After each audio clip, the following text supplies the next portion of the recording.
I mean, we're heading into dangerous ground. We're not. As 2027. No, we're not, because 2027, in spite of the fact that in American political tradition, which you know is perpetual campaign, perpetual politics, perpetual strategic communication, Nigeria's situation is a little bit different. It's almost segregated on the basis of either title, which is strictly enforced.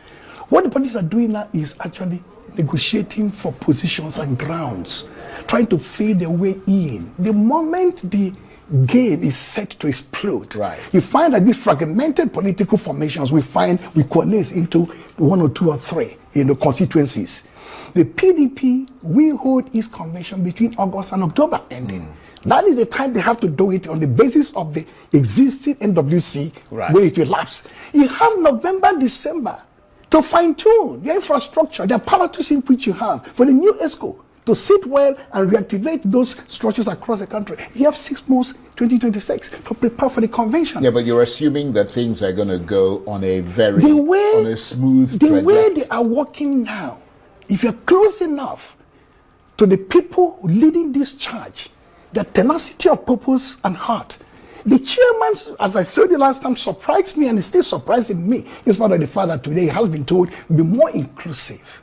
Anyanwu himself has been given a new lease of life. He must go back to his zone, the Southeast, and placate them and say, there may be difficulties and differences, but now we are together. We have to work. The chairman of the Governors Forum, Bala Mohammed, the governor of Bauchi State, who has been shepherding this process, hosting the meetings, both the stakeholders, both the caucuses, the beauty, and so on, over these months there, is not sleeping. He understands that we have to have moral clarity and strategic depth to watch this process growing in a positive direction. The moment you navigate out of the most dangerous legal terrain, the issue of a national secretary, because if you do not execute that clearly, the fate of the party could be the fate of the befell APC in Zamfara State in 2019. Right. Well, we're well familiar, as you have also shared with us, what's been going on in terms of the crisis levels in the PDP and as well as the Labour Party, because I mean you've kind of peripherally touched on it. We all know what's going on there. But as you yourself said recently, the SDP has now been fully caught by the bug of internal party chaos. Those are your words. What's your reading of what's going on there? Just like PDP, Labour Party, and SDP, the playbook of this government is not uniquely new. The difference is that in 1999 to 2003, Obasanjo, who formulated, because of the contingency national situation we have there, a militarized version of democracy, not because that's what he wanted. He was a military general. That was Minister of Defense, a general. General Guzo was a general, minister about the NSA. Abdullahi was chief of staff. So the 4 key positions were held by the military in order to protect this fragile Nigerian state. The fragility of the political order was clear. They needed to, after Abacha's and Abiola's in Brooklyn. Now in 2002, that government started a process of fragmenting existing parties. That's why Alliance for Democracy beat the sword, beat the dust, same with APP. But that was a period in which you could tolerate such excesses. So 2025, 24, 25, you find the presence of Bola Ahmed Tinubu trying to have the same playbook. Sow the seed of disaster and descent in PDP. Sow the same in Labour. Sow the same in SDP. So you have a weakened, limping opposition to 2027 for initial re-entry. So the crisis in SDP and PDP and Labour Party, if the truth must be told, the crisis between those who insist that these parties will remain autonomous, independent power centers, than those who believe the undertakers of the parties in order to pave way for the president to re-emerge in 2027. So if that is the case, such individuals who undertakers, who I call quisling, must be well healed, well prepared and well protected with resources that could do such insurgencies.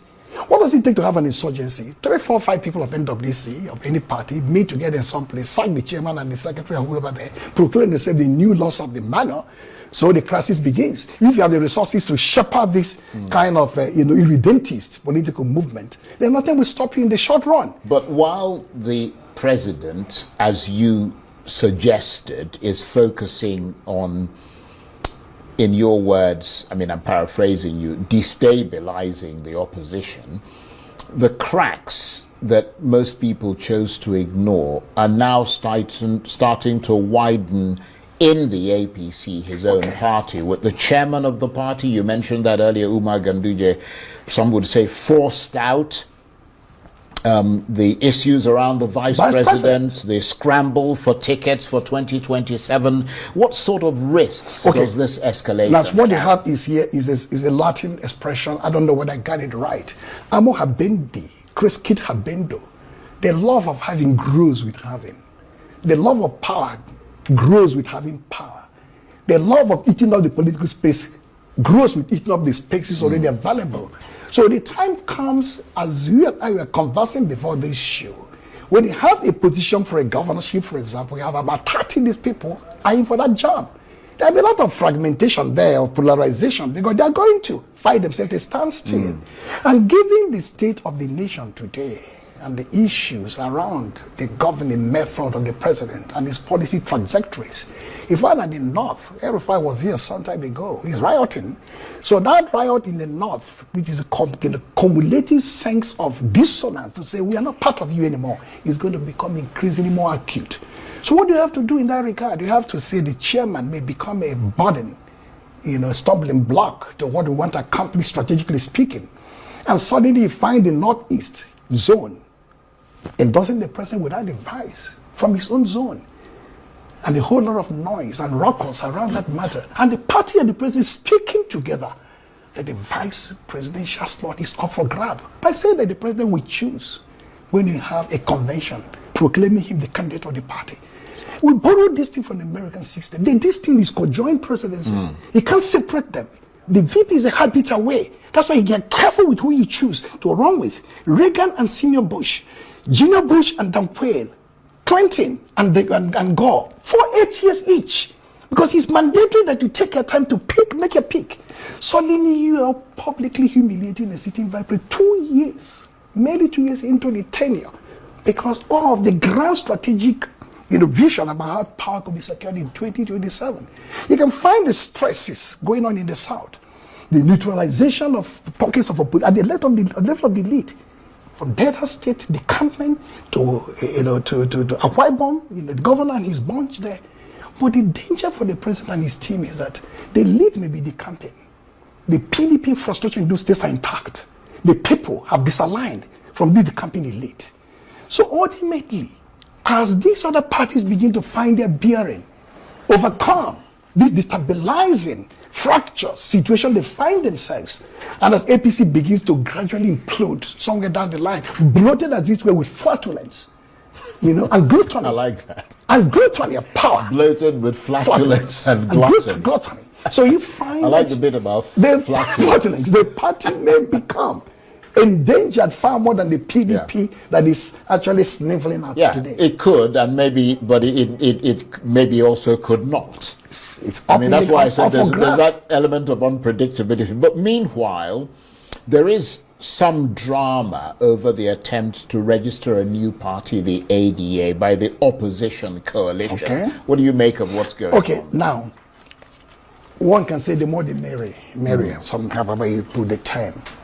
My take is that ADA, if it gets registered, is going to be like a backdrop, waiting and watching with eagle eye. Has the PDP come out of its current situation that is not so good? Yeah, but even beyond, I don't mean to interrupt you, beyond the ADA, we're also hearing today of ADC. ADC. The conversation around ADC. There's a bunch of people now adopting from that same opposition coalition. It's been going on for some time. Even a month ago or thereabout, it was even proclaimed that it's now ADC. Yeah, we have the chairman utilize and so on there. So you have the ADC ready itself for whatever role it may play. You have the ADA hoping to get registered and hoping too that the bigger opposition parties like the PDP stumbles to say, hello, you don't need to search far. We're here. But if the PDP comes out and as it is becoming increasingly clear with tenacity of purpose and determination of heart, it will come true. Implication is that both the ADC and the ADA could well rumble back into the PDP to say, here is a big home for everybody. If the task is to remove this government in power, why scatter our frontier or disaggregate our strategic formulation to make it a lot more difficult for us to accomplish our strategic objective? Right. Well, I mean, we talked about the dangers as we head towards 2027. You didn't seem to think that there were dangers. You said that you expect that, I mean, I don't know whether you expect that the election itself will provide enough of a rallying point. It's not the election. It's a timetable. Like, people misread the timetable. There's an urge that the PDP doesn't get it right. Maybe 5 months ago, it's gone. It's not gone. We're still 2025. By the end of this year, the PDP gets it right. I'm sure the party will get it right. With kind of the formidable work, incredible amount of work the people are putting there. If they get it right, they have the rest of first 2 quarters of 2026 to prepare for the presidential election. Not election, to take a candidate, and 10 more months to even build and rebuild. You know, tinker here and there. Because if you have your candidate by June 2026, election is likely to be in March 2027. From June 26 to March is a lot of time in politics for a lot of things to happen. So why the fear of a polarization, fragmentation, and decay may well be real, it is not suffocating to the point in which people are being choked up. Right.